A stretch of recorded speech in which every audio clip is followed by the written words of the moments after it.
వచ్చి వీళ్ళిద్దరితో భేటీ అవ్వడం కానీ ఇవన్నీ చూస్తా ఉంటే అంటే చిరంజీవి మీద అభిమానంతోనే జరుగుతున్నాయా, లేదంటే భవిష్యత్తులో ఒక మద్దతు లేదంటే ఒక ప్రచారానికో చిరంజీవినో లేదంటే మెగా కుటుంబాన్ని వాడుకునే ఆలోచన ఏమన్నా బీజేపీకి ఉంది అని అనుకోవచ్చా?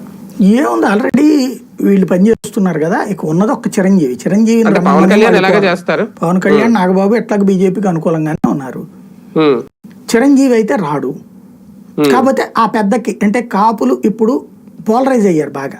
ఆ పోలరైజ్ అయినటువంటి కాపులు తమ వాళ్ళకంటూ రాజ్యాధికారం కోరుకుంటున్నటువంటి వేళ దాన్ని ఆ నినాదాన్ని భుజానికి ఎత్తుకుంటోంది బీజేపీ. అంటే ప్రత్యక్షంగా రారేమో అంతే, చిరంజీవి ఆశీస్సులు ఆటోమేటిక్ గా సోదరుకుంటాయి కదా, పరోక్షంగా సహకరించేది ఏముంటుంది ఇంకా ఆయన అందులో. Bharatiya Janata party alternative politics వైపు చూస్తుంది, తను ఎదగాలనుకుంటుంది. పవన్ కళ్యాణ్ కనుక ఒప్పుకుని తన పార్టీని బీజేపీలో విలీనం చేస్తానంటే భారతీయ జనతా పార్టీ ముఖ్యమంత్రి అభ్యర్థిగా పవన్ కళ్యాణ్ ముందు ఉంటాడు. ఇప్పుడు ఎందుకు వీళ్ళు అర్జెంటుగా గొల్లుమంటున్నారు పవన్ కళ్యాణ్ మాటలకి? హైందవ శంకరరావు, పవన్ కళ్యాణ్ ఉపన్యాసాలు ఇవన్నీ తెలుగుదేశంలోనే ఒక భయాత్పాతాన్ని సృష్టిస్తున్నాయి. అందుకని వాళ్ళు నిలదీస్తున్నారు. ఎందుకని అంటే అక్కడే అసలు లాజిక్ ఆధారపడింది. వీళ్ళు కాప్ పోలరైజేషన్ వైపు బీజేపీ వెళ్తోంది అన్నటువంటి భయం పట్టుకుంది అక్కడ.